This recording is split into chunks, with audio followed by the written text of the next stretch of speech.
prática e sem surpresas. Uma rede que conecta bancos em diferentes continentes. Além de permitir acesso a taxas de câmbio bastante competitivas para diversas moedas, a operação é feita com segurança e de maneira que o valor acordado aqui seja o mesmo que chegará lá, do outro lado do mundo. E o melhor, rápido, mas muito mais rápido que as transferências internacionais tradicionais. Com o Visa B2B Connect, pude estreitar ainda mais o relacionamento com meu cliente Antônio e trouxe novos negócios para dentro do meu banco. E você, está pronto para conhecer esta opção? Visa B2B Connect.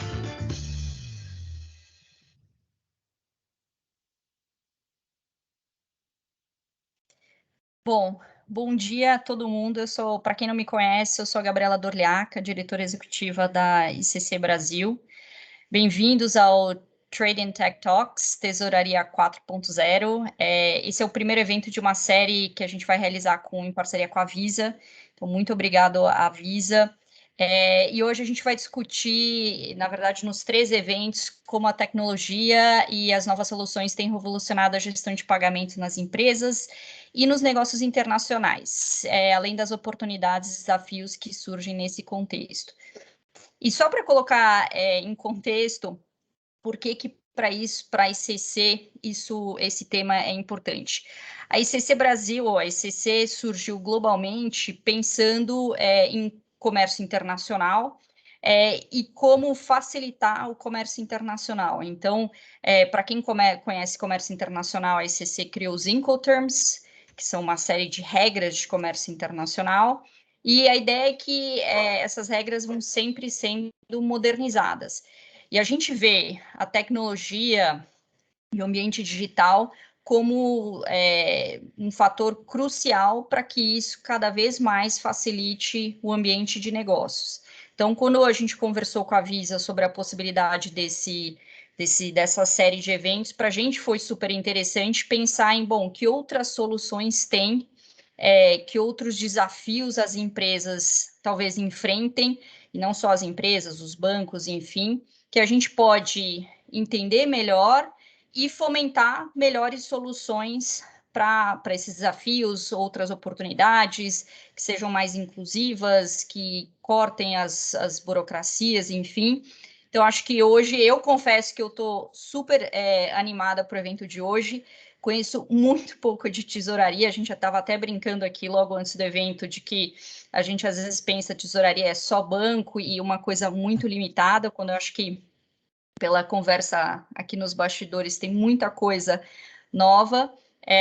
Então, já sem mais delongas, eu passo para o João Mata, que é VP de Finanças e CFO da Visa, para ele dar o start aqui na nossa conversa de hoje. Obrigado, Gabriela. Estão me escutando bem? Tá bom o áudio? Bom dia a todos aí, né? É um prazer estar aqui mediando, né, esse primeiro Trade Tech Talks, né, patrocinado pelo ICC Brasil e pela Visa, né? E aí a primeira coisa que eu gostaria de apresentar e agradecer é a presença dos nossos 2 convidados, né? São 2 experts no assunto, que é o Marcos Cavagnoli, diretor de Digital Cash e Open Finance do Itaú Unibanco, e o Fábio Carneiro, né, sócio da Deloitte Private e líder do CFO Program, tá? Eu vou falar um pouco da dinâmica do nosso painel, tá? Primeiramente, eu vou fazer algumas perguntas para os nossos convidados, tá?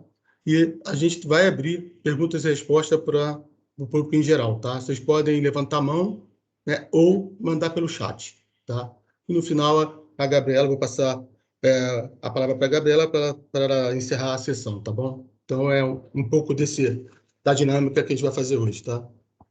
A gente tem visto a tecnologia, as nossas soluções têm revolucionado, né, a gestão de pagamentos nas empresas.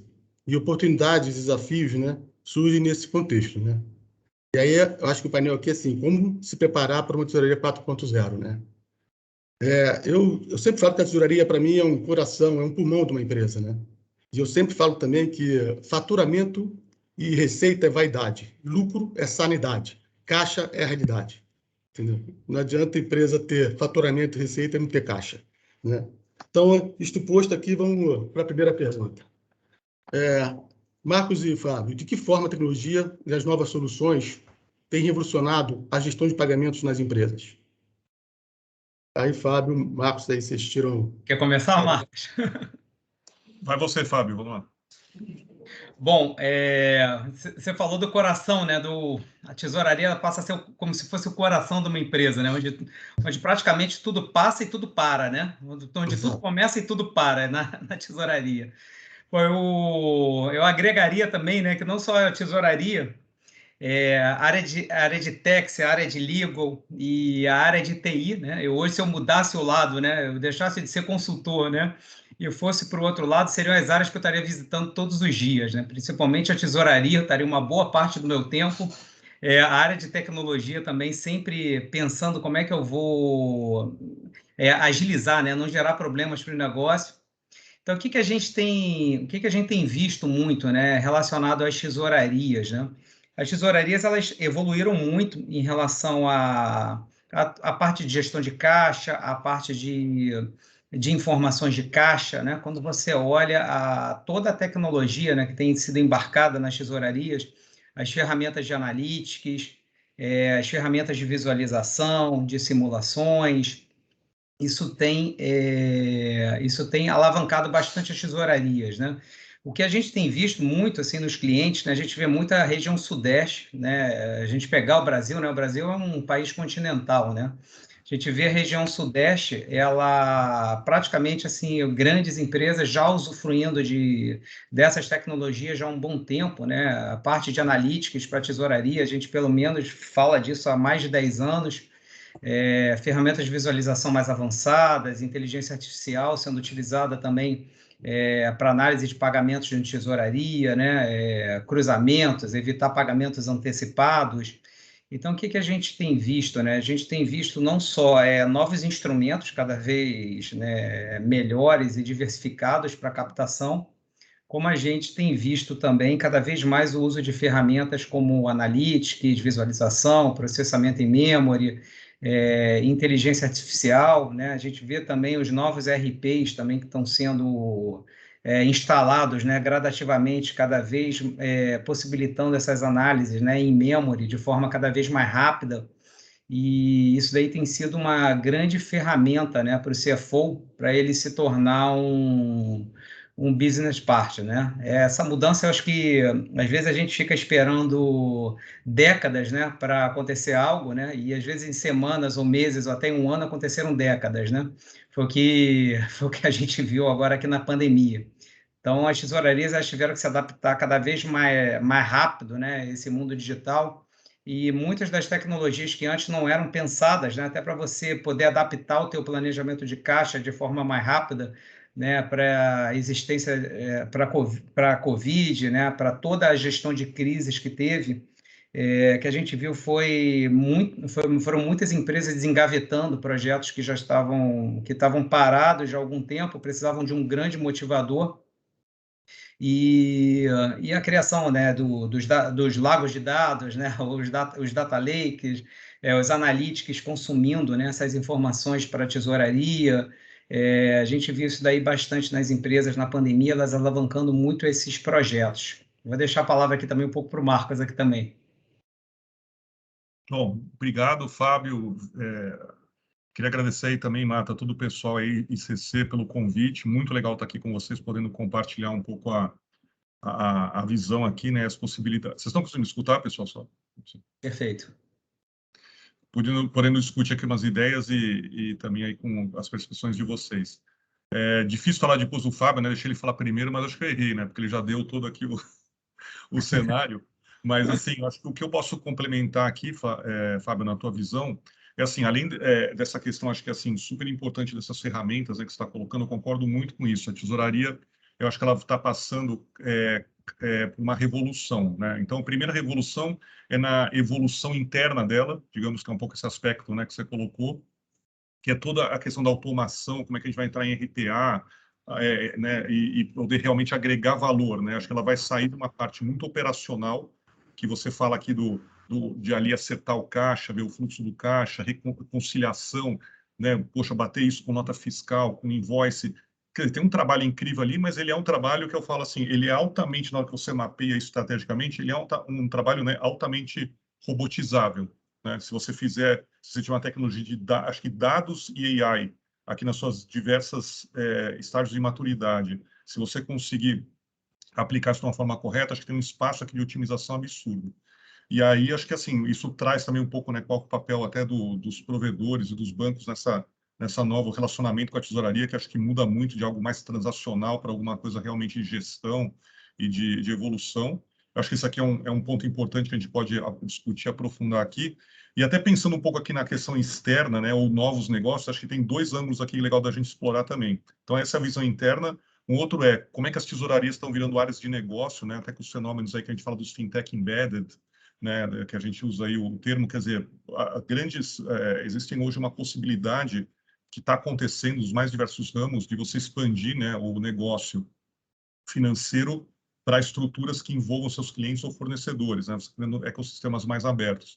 E, naturalmente, a tesouraria, como já mexe, né, com o fluxo de entrada e saída, né, a tesouraria é quase uma área de logística, eu falo, pessoal, só que o in e out não é caixa, né? Eu falo, o in é recebimento, o out é pagamento e o estoque é a conta corrente, a conta de pagamento, e aí você tem os seus gaps e liquidez, né? Positiva, negativa. Quando é positivo na logística normal, você tem que botar em outro estoque, aqui com a gente você tem que, né, fazer alguma aplicação, quando tem negativa é gestão de working capital ou liquidez de alguma forma. Mas essa visão, acho que ela fica muito, muito forte, e assim, na hora que você pensa no ecossistema de cliente ou fornecedor, eles também precisam dessa visão. Então, você pode começar a ter uma contribuição aqui interessante, essa expansão, né, do CFO além do âmbito dele. E acho que um outro ponto que a gente pode discutir também é toda essa revolução que está acontecendo regulatória de inovação.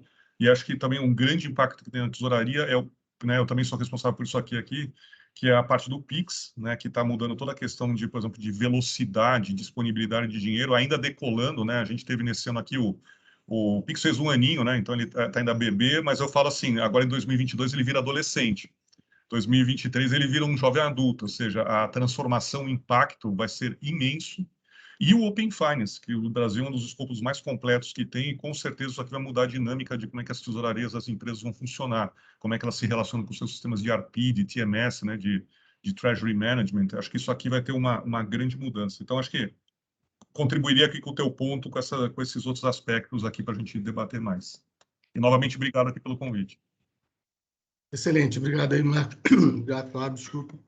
Você tem falado bastante nisso, né? Que a gente também está num mercado assim, evolutivo, dia a dia, né? Eu queria perguntar para vocês, quais desafios surgem com a emergência dessas novas plataformas digitais na tesouraria das empresas, né? E aproveitando a dica do Marcos, né? Como essas mudanças impactam o ambiente regulatório, né? Porque a gente tem um ambiente no Brasil altamente, né, regulado, né? Então, a gente tem visto aí. Então, eu queria um pouco aí os principais desafios, né, e como essas mudanças vão impactar o ambiente, né, regulatório. Posso começar aqui, Fábio? Pode sim, Marcos. Inverter. Daí a gente inverte aqui. Eu vou emendar com o último ponto que eu coloquei aqui, que eu falei do Open Finance e do Pix, né?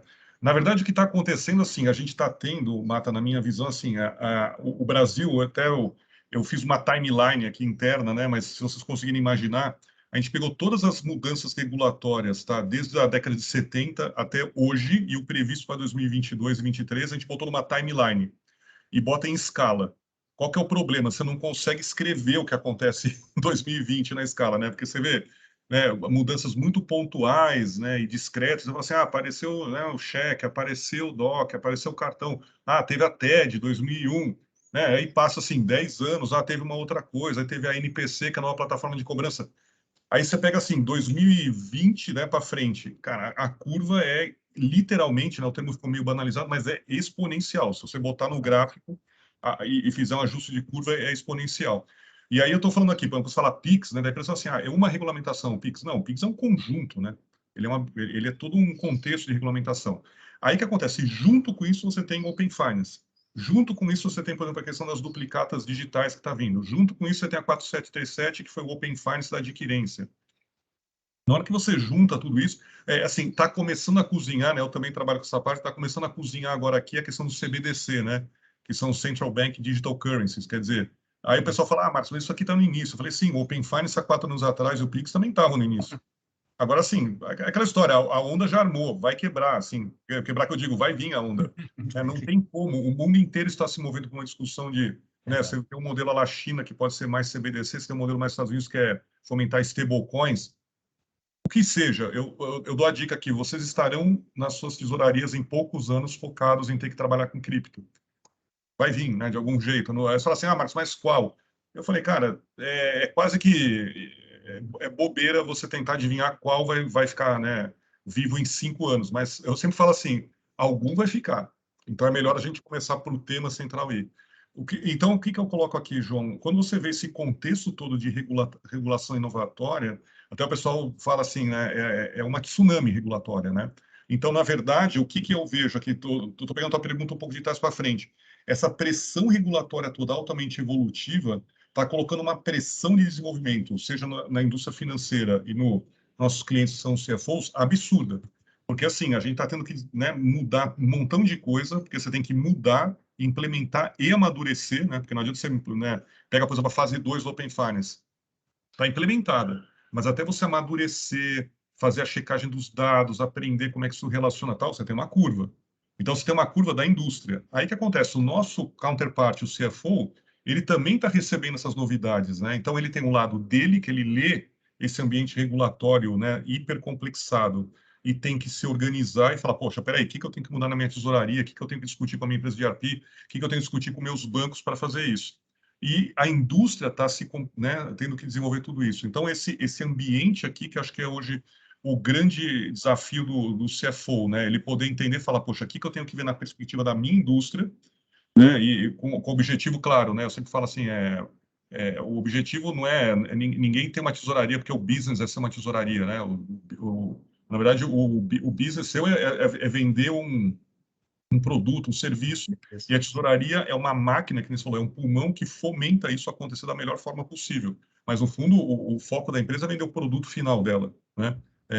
Então, ou ter, né, os OKRs, ou os resultados dela. Então, assim, enquanto tesouraria esse poder aqui de ler esse mercado e falar como é que eu vendo mais, como é que eu ajudo a reduzir custo, como é que eu ajudo a dar mais margem, como é que eu ajudo a dar mais segurança, nessa complexação, passa a ser, para mim, o grande desafio do CFO. Já aconteceu em 2020, né? 2020 eu diria assim, foi o tipo, começou, né? Até 2019, pelo menos a leitura que eu tinha assim, poxa, vai vir. 2020 veio, 2021 veio mesmo, e eu penso assim que 2022 a 23 serão 2 anos de profundo reconfiguração. Então, assim, acho que muito do que a gente fizer em 2022 e 2023 vai ser o que vai definir o que vai, né, como é que a gente fica pelos próximos, eu brinco assim, até o 2030. Então, esse é um pouco da visão aqui que eu tenho nessa provocação que você faz. Marcos, é interessante que assim, eu acabei brincando ali no início, que às vezes você fica 10 anos esperando alguma mudança, não acontece, e de repente em semanas acontecem mudanças maiores do que em 10 anos, né? Então, acho que o ambiente regulatório, né, só complementando, acho que a gente está vendo isso daí, acho que toda essa regulação também de moedas, né, a gente tem conversado também, já tem CFOs colocando também Bitcoin tesouraria, né, só não estão transacionando ainda, mas alguns já estão colocando algumas aplicaçõezinhas ali tesouraria. Então a gente vê que isso daí vai vir quando a gente menos esperar, né? Já está acontecendo mais rápido em alguns países, outros já estão querendo mudar a moeda, né? Mas quando menos a gente esperar, acho que vai ser o que demorou 10 anos para acontecer, vai acontecer em 6 meses e a gente vai ter que se adaptar rapidamente, né? O que eu tenho visto também, assim, do papel do tesoureiro, né? Com a tecnologia, esse papel tem mudado de forma drástica, né? Você tem que olhar, o tesoureiro ele parou de olhar simplesmente o caixa, né? O que eu vou pagar, o que eu vou receber, o que eu vou pagar daqui a uma semana, o que eu vou pagar daqui a 2 semanas, daqui a um mês, né? Isso daí acho que isso é given, né? Isso daí já é um negócio que toda empresa ela já deveria ter essa visão de caixa, né? Às vezes a gente sabia que isso às vezes é difícil, né, por você não ter dados estruturados, você não ter um fluxo, né, às vezes lean, né, de pagamento, né, você não ter uma visão mais capilar dos teus fornecedores, né, não ter uma visão mais capilar dos teus clientes também, né. O que eu tenho visto assim muito no mercado é cada vez mais, né, o coração da tesouraria, para mim, ele está em 3 processos, tá? Ele está no procurement to pay, que é desde quando você faz uma requisição de compra e depois você paga essa requisição de compra. Então, nesse meio do caminho, todas essas idas e voltas de uma requisição errada, de um pagamento antecipado, de uma duplicidade de pagamento, de um pagamento em atraso, isso aí são os famosos comedores de caixa, né? Então, você passa a ter uma produtividade baixa na tua operação e você acaba não utilizando o teu capital da melhor forma. Então, o Analytics ele veio para você olhar isso daí de uma forma muito granular, de uma forma micro, para você entender contratos, você entender como é que você gerencia melhor os teus prazos de pagamento, os teus prazos de recebimento, se você antecipa, se você posterga, você pode postergar fornecedores e você quebrar uma cadeia como um todo. Nós vimos grandes empresas nacionais fazendo isso e praticamente quase quebraram o próprio ecossistema, né? Que eles olharam simplesmente o caixa, não olharam o efeito na cadeia como um todo. No processo de order to cash também, né? Desde quando você emite uma invoice até você receber, né, o teu pagamento, né? Então, aí é uma parte que os bancos estão cada vez mais atuantes, cada vez mais parceiros das empresas, né? Projetando junto, né? Simplificando esse processo também. Né? A gente vê bancos, a gente vê fintechs também cada vez mais atuando nisso daí para que você tenha o teu caixa mais rápido. Né? E o outro processo também, que para mim é o coração do caixa, é o forecast to fulfill, né? Que é desde quando você planeja produzir um item, né, até esse item ficar em estoque. Né? Estoque ele é o dinheiro parado, né? É o dinheiro que você empatou na tua operação e ficou parado. Então, esses três processos, né, são os três processos que a gente vem vendo uma maior automação e não tem como você desassociar isso da tesouraria. Tá? Porque o impacto é direto. Né? Experimente fazer um cálculo simples de balanço, né? De Days of Sale Outstanding, de Days Payable Outstanding, de Days of Inventory Outstanding, né? Simplesmente pegando o balanço patrimonial de vocês de um ano contra o outro e vejam qual o impacto que 2, 3 dias no fluxo de caixa de cada processo desse dá, inclusive, no balanço de vocês. Né? Se a gente olhar isso, a tesouraria ela tem que estar cada vez mais próxima da área de supply chain, da área de planejamento de produção, né, da área de compras. Então, assim, a função da tesouraria ela foi cada vez mais ampliada, né? E conforme você vai automatizando os processos, né? Eu já fiz reconciliação bancária na mão, né? Já tiquei extrato na mão, né? No passado, meu início de carreira, né? Era um negócio assim tosco, né? Hoje em dia você tem praticamente tudo automático, né? Então, assim, a visão, né, do tesoureiro, para mim, daqui para frente, assim, ele cada vez mais ser um business partner do negócio, né? Entrar na estratégia mesmo do business, né? Desde uma antecipação do JCP, a discussão em relação a dividendos, qual o melhor momento, né? Tá muito ligado também com a área de RI também conversando, né? Entendendo também as necessidades também dos investidores, né? Então, essa comunicação ela tem que ser cada vez mais próxima, né? E o que a tecnologia tem trazido de benefício é justamente essa grandeza, né? Porque hoje, assim, o dinheiro mais barato que tem para você captar é o dinheiro que está na sua operação, né? E que é o dinheiro que vai para o ralo, né? Porque se você está num processo de compras que você está pagando antecipado, pô, você está deixando menos tempo a tua aplicação lá no teu investimento. Quanto é que custa isso, né? Hoje em dia existe uma dificuldade muito grande, às vezes, assim, das pessoas olharem esse processo como um todo, né? Elas olham de uma forma granular, tem um processo desenhado e acredita que aquele processo está indo, né, na mesma variação. A gente pega, às vezes, empresas que dizem ter esse processo azeitado do P2P e você vê 100 variações no processo de P2P. Né, entre unidades, entre localidades, e às vezes até no mesmo time. Um time de 3 pessoas fazendo diferente um processo de P2P, e isso é um dinheiro que vai para o ralo, né? É um dinheiro que a empresa joga fora, né? Porque ela acaba tendo que antecipar um caixa mais caro para suprir as operações dela, quando, na verdade, ela poderia estar utilizando melhor esse caixa que está na operação dela, né? Então, o que a gente vê é o seguinte, os bancos, né, e várias empresas, né, fintechs, operadoras de cartão, cada vez mais próximas, né, do negócio, né, ajudando nessa operação e fazendo com que esse ecossistema ele seja cada vez mais eficiente. Né?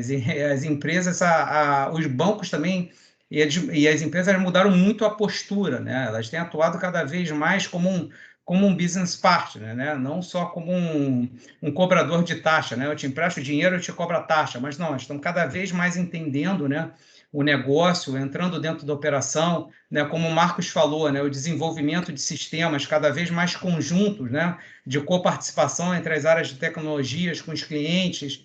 Então, a gente tem visto isso daí como uma grande tendência aí também. Excelente, não. A gente está falando muito aí de capital, né? Capital da empresa, caixa, né? Mas vamos falar um pouco de capital humano, né? O que vocês enxergam, né, como skill necessário para os profissionais de tesouraria daqui para frente, né? Porque mudou o perfil, né? Muito. Marcos, quer falar? Começa você, Fábio. Tá bom. Bom, primeiro assim, mudou o perfil, né? Primeiro assim, fazer conta, né? Eu acho que é a primeira coisa, fazer uma conta, nem que seja aquela conta que a gente chama conta de padaria, né? Pelo menos aquele conta overall, né? Para você ver se realmente a taxa, realmente o que está sendo oferecido para você faz sentido ou não faz sentido quando você recebe qualquer demanda de caixa, né? Então, assim, ter esse pragmatismo, ver se faz sentido, se não faz sentido, isso daí continua. O que a gente tem visto cada vez mais nas tesourarias, né? E nas áreas financeiras também. O perfil ele mudou bastante, tá? A gente vê cada vez mais o tesoureiro atuando como um estrategista, como um catalisador, né, de iniciativas dentro da companhia. Isso faz com que mude bastante o perfil, tá? Primeiro, assim, você deixa de ter um perfil que ele seja só técnico, não que o técnico não seja importante, mas o perfil de saber influenciar, saber negociar, saber levar as demandas. O storytelling é uma habilidade assim que poucas pessoas às vezes têm, né? Às vezes você tem boas ideias, você tem um conhecimento técnico absurdo, você tem mestrado, você tem doutorado, você estudou lá fora, mas você não consegue, né, botar o teu conhecimento de uma forma que você agregue valor, né, na companhia, né? A gente tem visto times cada vez mais híbridos, né? Não somente de finanças, mas também de tecnologia, né? A parte de cientista de dados, né? Que também daria para a gente falar aqui só um evento só sobre essa parte toda de análise de dados, de cientista de dados.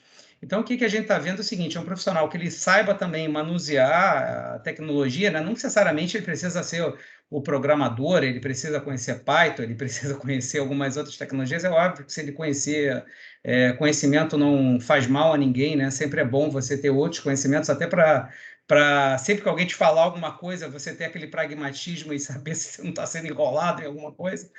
Mas o que a gente vê é o seguinte, é uma pessoa assim, capaz de olhar cada vez mais o negócio, né, de virar cada vez mais um business partner, né, não do CFO, como também do CEO, capaz de influenciar as decisões. Não, isso aqui não é o melhor momento para você expandir essa fábrica, isso aqui não é o melhor momento para você captar esse empréstimo, não é o melhor momento para você pagar esse JCP ou esse dividendos, né? Então, assim, cada vez mais influenciando na decisão. E isso requer muito, né? A partir do momento que você consegue automatizar as informações, ter insights maiores, essa função de catalisador, de estrategista, ela vai acontecendo naturalmente, né? Antes ela não acontecia, porque você não tinha uma organização de dados tão boa, né?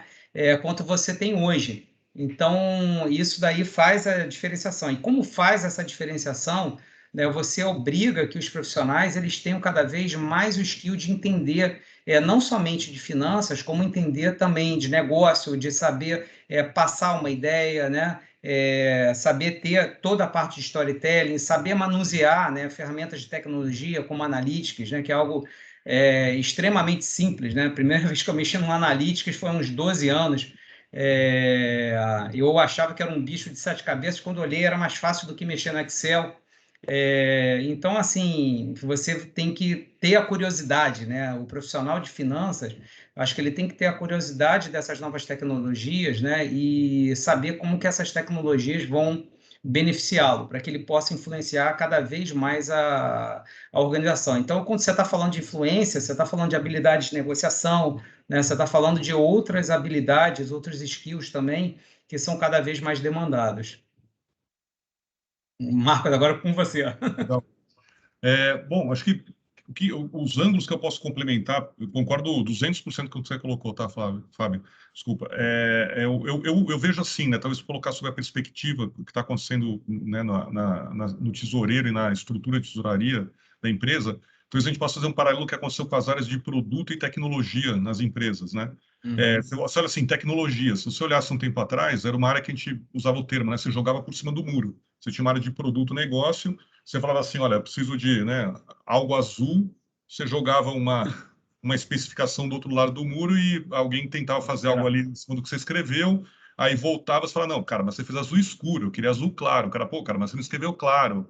E ficava aquela coisa. O que a gente teve hoje de evolução? Na hora que você olha, né, você tem todo o conceito hoje de comunidade, né, de squads ou de tribos, né, depende aí do termo que o pessoal usa, que você praticamente fundiu as áreas de produto e tecnologia e você funciona com pares, né? Então, por exemplo, eu aqui na minha comunidade aqui eu tenho um par de tecnologia, né? Nós dois são como se fôssemos co-CEOs internos de uma estrutura e trabalhamos junto. E o que é legal, assim, tá cada vez mais difícil entender quem é o cara de produto, o cara de tech, né?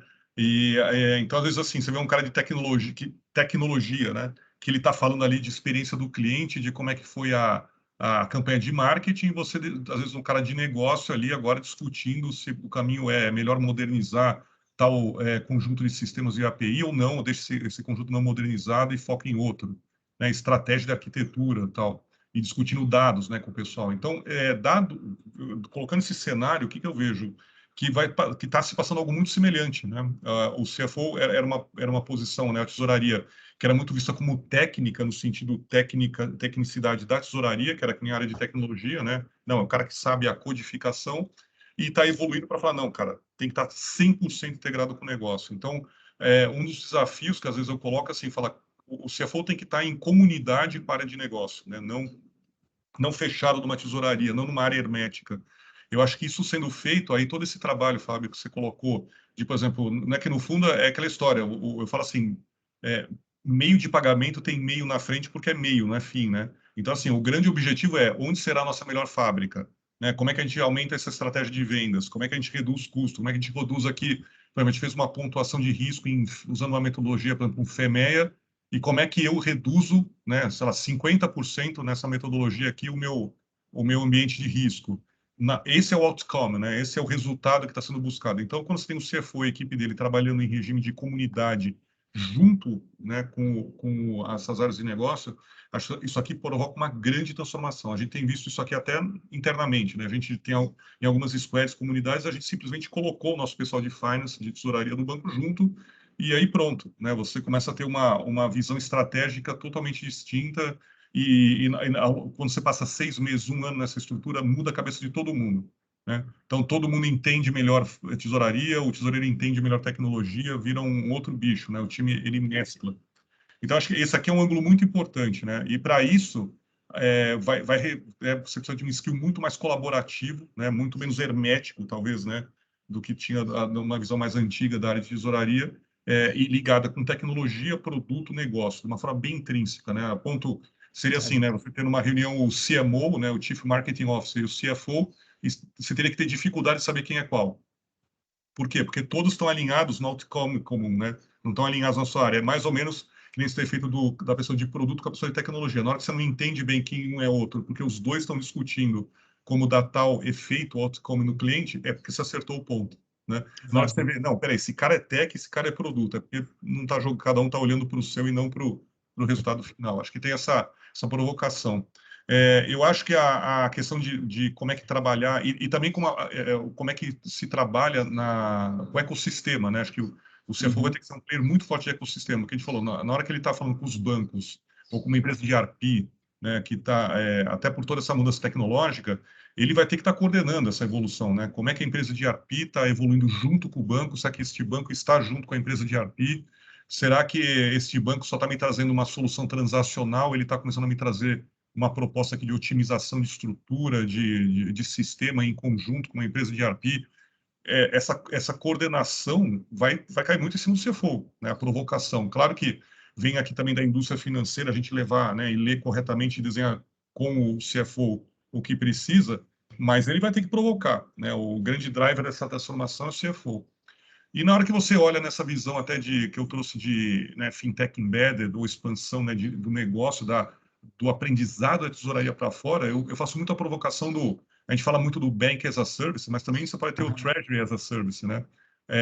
As indústrias, as empresas todas, elas vão evoluir em muito curto prazo de tempo a terem unidades de serviço que podem ser externalizáveis ou não, dependendo do momento. Mas, tecnologicamente, em termos de estrutura, elas têm que ser intrinsecamente serviçáveis. Então, eu faço essa provocação para o CFO, né? A sua área é serviçável, ela tem estruturas e módulos, tanto do ponto de vista de tecnologia e pessoas que são as a service, no sentido de você poder vender ou usar isso internamente na empresa, nas coligadas, que daí também traz toda a questão de centralização de tesouraria regional, como é que se utiliza isso. E também na questão de consumir serviço e falar, poxa, peraí, essa parte aqui eu não tenho. Faz sentido fazer? Não. Peraí, vou comprar de alguém que está fazendo esse serviço para mim. Pode até ser o contrário, terceirizar uma função mais operacional para alguém que está fazendo isso muito bem feito e você tem o resultado que você precisa. Quer dizer, né, daqui a um pouco a tesouraria você não vai contar, vai ser o contrário. A tesouraria vai falar assim, poxa, eu tenho a melhor tesouraria do mundo. Quando você tem um funcionário, eu coordeno vários serviços aqui em N lugares, eu ponho isso de uma forma perfeita. Então, acho que essa capacidade de se autosserviçar e consumir serviços também vai ser um trend muito importante na visão do CFO. Excelente, excelente. Muito bom ponto aí. Eu vou fazer uma última pergunta, tá? Depois a gente vai abrir para pergunta e resposta, tá? Quer dizer, uma dessas mudanças que tem sido implementada recentemente, né, no Brasil é o Open Bank, né? E de forma mais abrangente o Open Finance, né? Eu queria saber de vocês assim, quais os principais benefícios, né, desse amplo compartilhamento de dados para os bancos, empresas e consumidores, né? Que aqui são os 3 stakeholders, né? E aí eu queria a opinião de vocês aí, quais os principais benefícios, né? Que eu vejo assim, bastante benefício para a empresa, né, consumidor, né, e banco também, né? Mas assim, são coisas distintas, né? Todos têm que sair ganhando, né? Isso aí. Bom, vou começar essa, Fábio, depois eu... Sim, fica à vontade, Marcos. Passou uma britadeira aqui do lado da minha janela. Bom, como é que eu vejo essa questão, tá, Mata? O Open Finance, primeiro assim, né, só 30 segundinhos aqui de recapitulação, o Open Finance aqui no Brasil, ele é realmente Open Finance, porque ele envolve Open Banking, Open Insurance, né, seguros, e Open Investments. Então, ele tem um contexto extremamente grande, e ele tem esse temperinho dentro dele, que é o PIX, né, que é todo um novo sistema de liquidação, né, extremamente amplo e crescente. Por que eu trago isso? Porque, primeiro, é algo muito novo. Né? Então, assim, aqui a gente estamos usando aqui a perspectiva para um público mais corporativo, né, CFO. Então, claro que você vai ter um desafio pessoa física, mas pensando aqui até na ótica do CFO, lembrar o seguinte, né, nada decola sem a pessoa física. Né? Eu brinco assim, pessoa jurídica é uma entidade, é uma abstração. Né? Quem toma decisões são seres humanos. Então, assim, primeira coisa, né? Se a gente não entender na pessoa física como é que o Open Finance me impacta e sente coisa, vai ser muito difícil eu tomar alguma decisão na jurídica, né? Então, todo o processo ele vai requerer um amadurecimento das pessoas para entender isso. Entendo isso, na questão da visão das empresas, o que eu vejo aqui como potencial benefício, né? Isso aqui vai mudar muito a relação de como é que você faz tesouraria, tá? E como é que você usa e como é que você cria soluções com os seus parceiros. E aí eu vou trazer 2 parceiros aqui principais, que são sistemas de gestão. Aqui você pode ter sistemas de API ou de TMS, né, Treasury Management. Então é o quê? É esse ambiente aqui onde o tesoureiro, né, está acostumado a trabalhar. E os bancos, né, que estão o quê? Que tinham uma visão mais transacional e também estão evoluindo para fazer soluções ligadas mais à gestão ampla de tesouraria e sistemas de gestão, tá? Essas indústrias aqui, elas vão passar por um processo muito forte de fazerem acordos comerciais, joint ventures, M&As, coisas que vai ter um blurring aqui numa parte dessas indústrias, tá? Quando eu digo parte, é óbvio. Quando você fala numa parte mais logística, fica um pouco mais distante, não necessariamente, mas você tem aqui um espaço grande. Por quê? Porque o Open Finance, ele muda a forma como você agrega dados, né? É o primeiro ponto. A gente usa um termo aqui no Itaú que a gente chama de agine, né? É agregar, o A, o G é gerenciar e o INI é iniciar. Então, a gente fala, o Open Finance, ele reconfigura o Agile, quer dizer, como é que eu agrego informação? Hoje, na visão do CFO, você tem que agregar dentro de um TMS ou de um sistema de gestão, ou usando uma van, né, uma estratégia de conectividade. Com o Open Finance, isso aqui se torna um pouco diferente. Ele pode autorizar bancos a estarem agregando, né, as outras coisas. E com isso, ele pode estar né, podendo ter uma visão logística da informação dentro de um banco ou de uma ferramenta de um banco que ele só tinha antes, de repente, dentro do ERP. E, de repente, o ERP pode fazer uma parceria com o banco para apresentar isso de uma forma diferente. Quer dizer, isso aqui vai mudar a forma como a coisa funciona, tá? Na parte agregar. Na parte gerenciar, entra muito no que o Fábio falou, que assim, na hora que você tem tudo agregado num lugar só, você começa a ter ferramentas de otimização de fluxo de caixa, de gestão de liquidez, que você não tinha como fazer antes. Ou que você fazia no ambiente e não tinha visibilidade em outro. Por exemplo, você tinha visão no ambiente de uma empresa de software aqui de TMS, mas você não tinha no ambiente do banco, ou vice-versa. Agora você começa a dar um blurring, né? Começa a mesclar, você começa a ter a possibilidade de, fazendo isso, você conseguir, de repente, provocar algumas coisas e falar, poxa, peraí, né? Se eu consigo ter uma visão de fluxo de caixa dentro de um lugar só, será que eu não consigo ter uma proposta de otimização desse meu working capital? Será que eu não posso ter uma proposta de otimização de precisar menos de empréstimo? E é legal porque, por exemplo, a gente está vendo isso, que o meu objetivo não é tá mudando até nos bancos, né? A gente aqui, nossa visão não quero te emprestar mais dinheiro, eu quero otimizar seu fluxo de caixa. E aí, naquele X que foi otimizado, é que eu quero ser a tua escolha para pegar o empréstimo. E aí, quanto mais estiver automatizado, pensa, eu vou, de repente, ser mais capaz até de deixar isso numa decisão de inteligência artificial pré-determinada sobre certos parâmetros. Então, a gente vê isso no G, que é o gerenciar. E o INE, o que é? É uma parte importante de todo o processo aqui do Open Finance, aqui brasileiro, é muito específico dele, que são as iniciações. A gente vai ter iniciação de pagamento, encaminhamento, né, de proposta de crédito, uma iniciação de crédito, a gente vai ter iniciação de seguro. O que é isso? É você poder, a partir de um certo local, mandar a pedido do usuário que outro banco, outra seguradora, né, instituição aqui participante, inicie uma transação. O que isso aqui muda, João? Muda a configuração das telas e do ambiente onde o CFO e a equipe dele vai trabalhar. Então, isso vai ser uma coisa importante. Você fala assim, Marcos, para onde isso vai caminhar? Vai depender muito de como é que as empresas e bancos vão criar com os clientes essa solução. Mas, assim, a tendência aqui de novo, uma reconfiguração de como os bancos trabalham isso, porque eles vão evoluir, né? Nós aqui estamos evoluindo muito nessa questão de sistemas de gestões, com parcerias com ERP, desenvolvimentos próprios, etc. Vocês têm visto até, eu vou dar um exemplo aqui no mercado um pouco menor, né? Que é o mercado de menores empresas. Uma Omie, né? Que é uma parceira nossa, comprou o Linker, que é um banco digital. É uma configuração diferente no mercado. Né? Então, eu falei, essa configuração banco com ERP, com sistema de gestão, com software, vai começar a falar, não, peraí, porque a gente é muito assim, né? A gente divide muitas coisas, fala, não, isso aqui é software, isso aqui é banco, né? Isso aqui é varejo. Né? Você fala assim, não, peraí, o varejista pode virar uma fintech. Opa, né? O banco pode ter sistema, o sistema pode ter banco. Então, acho que o CFO vai ter que estar muito atento e, assim, muito conectado com os parceiros para fazer isso, desenhar isso com eles, tá? E aqui, vocês veem que eu uso muito a palavra desenhar com, fazer com, porque, assim, não é, tipo, ir lá e comprar e ver o que tem, tá? A provocação que eu faço, ainda mais CFOs de grandes empresas maiores, vai lá para influenciar, chama o cara na mesa e fala, peraí, ó, eu preciso dessa situação. Como é que você está conseguindo desenhar isso aqui comigo? Como é que é a solução que você bota na mesa? E esses parceiros têm que ser capazes de ter uma interlocução muito de consultoria, né, de trabalho junto com o cliente para desenhar isso. Né? É claro que você tem uma base aqui que é comum, mas tem também uma necessidade de particularização aqui que é relevante. Né? E acho que essa vai ser a grande reconfiguração que o CFO vai ter aí para, eu usaria a palavra, se divertir nos próximos anos, porque é trabalho pra caramba. Muita oportunidade aqui de otimização. Excelente. E Fábio? João, eu ia dar uma sugestão pelo tempo aqui, são 9h47, né? De repente a gente abrir para as perguntas. Exato. Boa. Eu falar depois do Marcos sobre esse tema é muito difícil, né? Imagina. Vamos lá? Alguém tem uma pergunta? Matsu, Dani, vocês vão...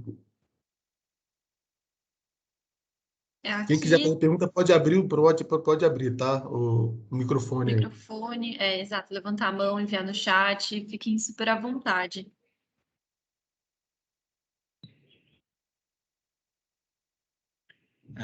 Tem uma pergunta aqui no chat. Isso, é do Lucas Santana. Bom dia, qual seria o cenário para a integração do Open Finance com as transações internacionais, remessas, trade finance, entre outros? Você pega essa, Marcos? Fábio, se quiser você, porque eu já falei antes. Quer falar ou quer que eu comente? Pode comentar, Tá bom. por favor. Tá legal. O Open Finance, aqui eu também vou falar um pouquinho aqui do Open Finance, misturando um pouquinho aqui também com a história do Pix, tá? E do CBDC. O que acontece? O Open Finance, ele está com escopo, por enquanto, bem local, tá? O foco dele é bem local. O primeiro passo dele para a questão internacional é FX, né? Quer dizer, você poder ter uma visão aqui agregada de tudo que você tem em transações de câmbio e, eventualmente, a iniciação, tá? Então, acho que isso aqui vai ser o primeiro passo que vai ter. Quando você vai para a parte, ligando aqui, né, o Pix, existe uma discussão do Pix. Eu estou falando primeiro por instrumentos, tá? Existe uma visão aqui do Pix também, dele ser um instrumento internacional. Tem discussões do Banco Central, se eu não me engano, com a Inglaterra, para já começar algum tipo de piloto em 2022. Acho que também vai ter aqui um ângulo potencialmente positivo, né, entre os sistemas de pagamento instantâneo do mundo, deles se falarem. E aí você tem o ângulo aqui dos CBDCs, né, que são os Central Bank Digital Currencies, que também vão entrar nesse jogo aqui muito pesado na parte aqui de como é que vão ser feitas as transações internacionais. Então, na hora que você coloca esses três ingredientes juntos, como é que eu te diria aqui numa forma... Eu já mexi bastante com essa parte aqui de international, de trade, em alguns lugares que eu trabalhei. Eu acho que, assim, é um ambiente que ele é muito propício à disrupção. Por quê? Ele tem muito tempo, né, as coisas demoram. 2, tem muita informação envolvida. 3, essa informação não é só financeira, ela está ligada com a informação logística, condições de venda, seguro, garantia, né, questão financeira, a questão de onde está a mercadoria, que modal está sendo utilizado. Então, na hora que você junta isso, complexa pra caramba. Então, assim, na hora que você olha esse potencial de disrupção, tá, com esse início de ferramental aqui, eu acho que o potencial é alto, mas ele é de médio e longo prazo, tá? Eu acho que ainda vai passar um momento de amadurecimento muito pesado na parte do Open Finance aqui para dentro, tá? E do Pix, porque ainda tem muito que amadurecer. E acho que assim, a gente vai começar a ver alguns testes, alguns conceitos, algumas coisas, talvez acontecendo até um pouco mais de fora para dentro, provocando. E aí quem tem cadeias internacionais vai estar um pouco mais pressionado para tentar resolver isso. E aí o Brasil embarcando nisso, eu vejo ainda com um delay talvez de 2 a 3 anos para começar. Mas vai, tá? Vai. Por isso que eu trago muito essa discussão aqui, por isso que a gente vê de forma conjunta os assuntos aqui, Open Finance, Pix e CBDC, tá? Marcos, eu acho que aí assim, tem muita coisa que acho que a gente vai aprender ao longo, né? Porque a evolução tem sido tão rápida que a cada ano assim que você está planejando, você não consegue, né? Por mais você olha, assim, o que vai acontecer daqui a 1 ano, daqui a 2, daqui a 3 anos, né? Acho que a gente vai aprendendo também ao longo aí, né, dessa jornada. Agora tem uma pergunta ali interessante também no chat, né? Se o metaverso ele pode ter impacto nas tesourarias, né? Pô, eu acho que aqui do metaverso, acho que a gente está mais como opinião, né, do que fato, por enquanto, né? Eu comecei também a estudar o tema também, eu vi aqui que o Vitor também tá curioso também, acho que tá todo mundo falando, depois do movimento do Facebook, de outras empresas, etc., várias empresas investindo. Eu acho o seguinte, vai ter impacto, porque assim, a partir do momento que você está criando um novo canal de vendas, né? Aí o João ele está até mediando aqui, mas o João talvez seja a pessoa até melhor para responder essa pergunta.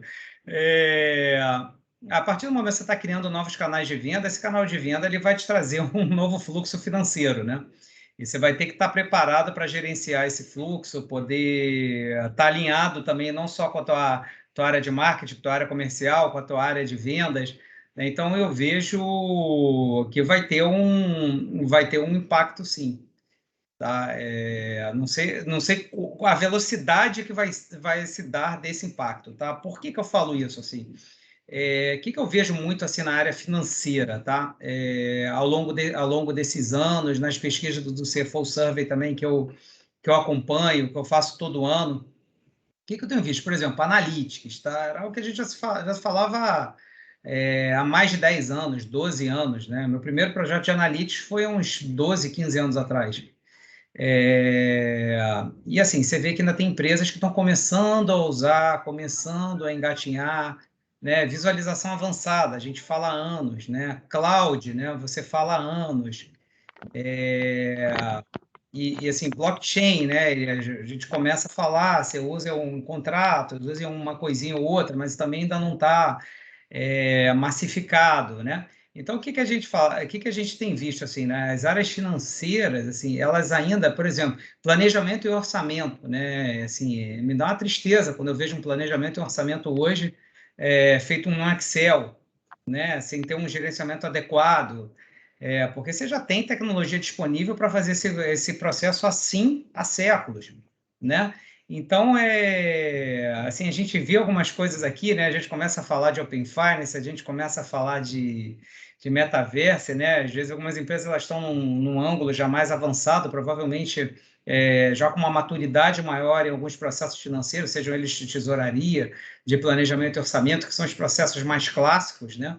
E aí elas já começam a pensar em metaverso, já começam a pensar em outras coisas. Mas o que eu vejo é o seguinte, às vezes a gente começa a falar muito de uma tecnologia, mas na área financeira ela leva um tempo, às vezes, um pouco maior, né? Eu sinto, às vezes, uma resistência maior das áreas financeiras a utilizar certos tipos de tecnologia do que o próprio negócio, né? A gente vê áreas de negócio caminhando mais rápido e a área financeira, no geral, ficando um pouco para trás, né? E aí a gente vê o seguinte, né? Como a própria Visa, o próprio Itaú, né? A gente vê várias empresas assim, estimulando a área financeira mesmo, né? Tipo, poxa, isso aqui é interessante para você, isso aqui você deveria fazer, né? E não, às vezes, um movimento contrário, né? Mas complementando o que o Marcos falou, né? E eu, João, também fica à vontade de complementar. O que a gente vê? A gente vê esse ecossistema, assim, ele não está mais tão desassociado, né? Não está mais aquele cada um no seu quadrado, né? O famoso cada um no seu quadrado. O banco está ali naquele quadrado, né? O lobo mau aqui que está querendo me cobrar a maior taxa possível, né? O famoso lobo mau, né? A empresa como o Chapeuzinho Vermelho, né? Você não tem mais como ver isso, né? Até porque, assim, com toda essa disrupção, com os dados todos, né, os bancos, né, as empresas de cartões, né, quem não entrar nesse movimento de parceria, nos próximos 5, 10 anos, ou você vai ver a receita completamente minguar, né, ou vai ser engolido pelas novas empresas. Né? É que nem, por exemplo, o Uber, né? Não foi o Uber que matou o táxi, né? Foi o mau serviço que matou o táxi. Né? Então, assim, você começa a ver essas coisas, você começa a fazer associação, e eu começo a ver isso muito no mercado. Então, por exemplo, quando você está falando aqui de metaverso, impacto na tesouraria, foi interessante, porque eu até hoje, assim, eu nunca escutei ninguém perguntar sobre o impacto do metaverso na tesouraria. Né? Eu já ouvi perguntar sobre o impacto em vendas, sobre o impacto em negócio, né? Isso mostra que é um fórum assim, de alto nível, né? Que a gente também está aqui discutindo. E assim, pode impactar, dependendo da forma como você vende o teu produto, como você vende o teu canal, né? Ou até como você vai financiar o teu produto, né? Principalmente sendo uma varejista, né, vai impactar a tesouraria. Ela vai precisar ter uma agilidade, vai precisar ter uma visão de negócio para poder se beneficiar disso, porque uma coisa é certa, assim, se alguma tecnologia não está sendo usada para alguma empresa, alguém do outro lado está se beneficiando dessa tecnologia que não está sendo utilizada. Isso aí é fato. Seja em agilidade, seja num custo menor, né? E hoje, assim, você tem visto 50 anos em 5, né? A média de evolução, a gente levou quase 100 anos, né? Revolução Industrial, Revolução Mecânica, Revolução do PC, a gente levava quase 100 anos para ter uma revolução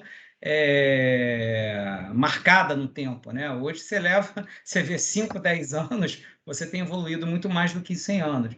Então, por exemplo, a gente, quando você vê um movimento desse como um Facebook e outras empresas, outros grandes players, telefônicas, indo para um universo desse, né? Certamente o impacto no ecossistema de tesouraria ele não vai ser pequeno. Agora, a velocidade que isso vai ocorrer, você tem que estar monitorando, você tem que estar olhando o cenário, você tem que saber se isso vai acontecer em 1 ano, em 2 anos, em 3 anos, o que está acontecendo lá fora, quem está se movimentando aqui dentro. Então, acho que essa visão mais estratégica da tesouraria, do CFO, ela vai ser cada vez mais demandada. Só Excelente, cara. rapidinho aqui a questão sobre metaverso. O metaverso, pessoal, assim, acho que é algo que está sendo... Pegou o fogo mais esse ano, né? Você tem os cases aí do Decentraland, X-Infinity, que acho que são os que estão mais bombando. Aqui eu vou falar um metaverso que só quem tem um pouco de cabelo branco vai lembrar. Second Life. Alguém brincou disso aqui? Eu tinha Avatar lá. O Fábio já levantou o dedo. Eu lembro. Você está praticamente dedando a sua idade, né? Quando você fala que você tinha Sim. Avatar no Second Life.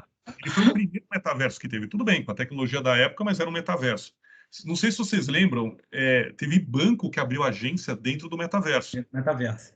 Né? E, então, assim, o metaverso, pensa assim, é um ambiente em que pessoas vão estar lá. E, assim, não adianta, né? Eu falo muito pessoal, não adianta você falar assim, não, mas isso é coisa de jovem e tal. Eu falei, gente, TikTok era coisa de jovem. Eu lembro quando eu voltei, eu vi uma apresentação sobre TikTok antes dele ter explodido. E foi uma chinesa, uma consultora chinesa que falou, vai explodir TikTok e tal.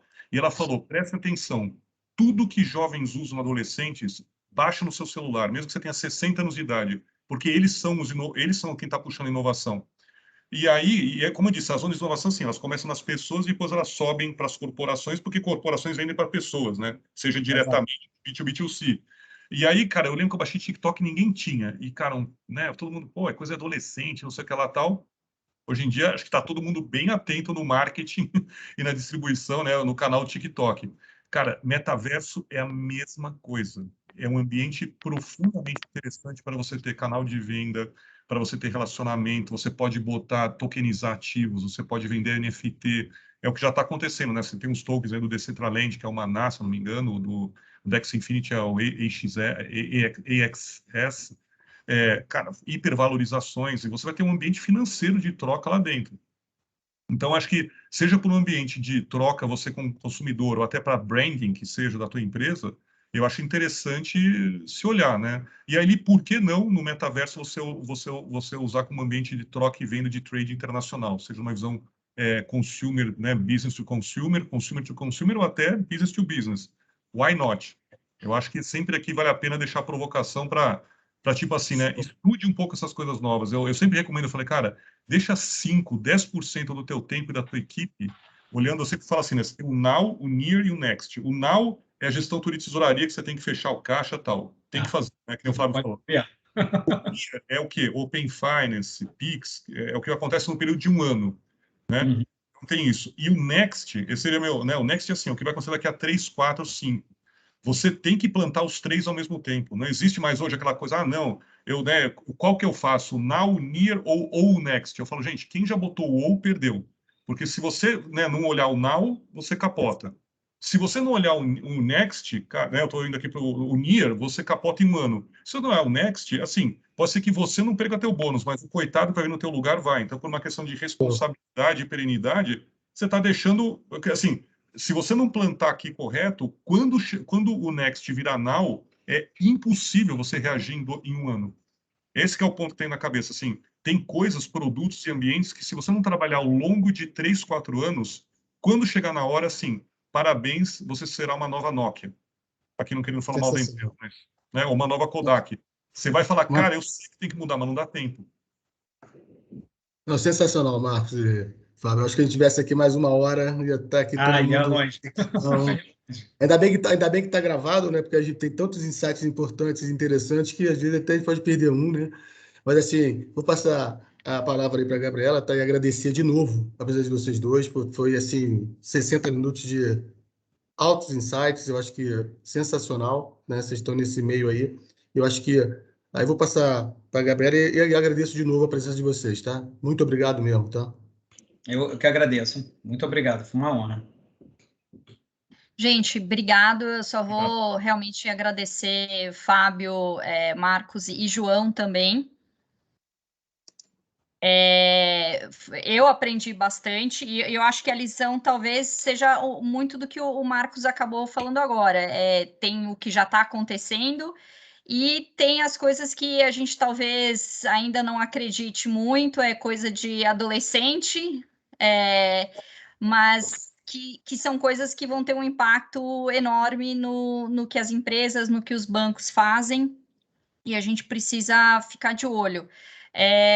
Eu acho que teve até uma pergunta interessante, né, que outros fóruns estão discutindo isso, e talvez poucos fóruns estejam discutindo isso já para o olhar do NIR, e talvez um NIR com um longo prazo maior, e talvez a gente devesse fazer isso com um pouco mais de afinco, e acho que esse foi o objetivo de hoje, e a gente pode fazer um Trade Talks, um Tech and Trade Talks 2 para discutir com mais profundidade ainda esse assunto.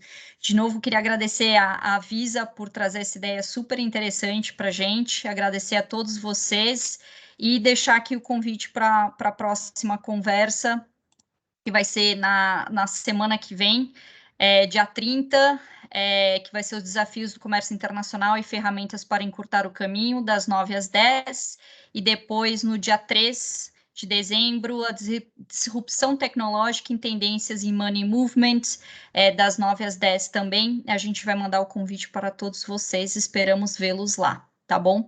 Gente, muito obrigado e até a próxima. Valeu, muito obrigado. Um bom Tchau, dia. pessoal. Muito bom, obrigado mais uma vez. Um abração. Valeu. Obrigado, pessoal.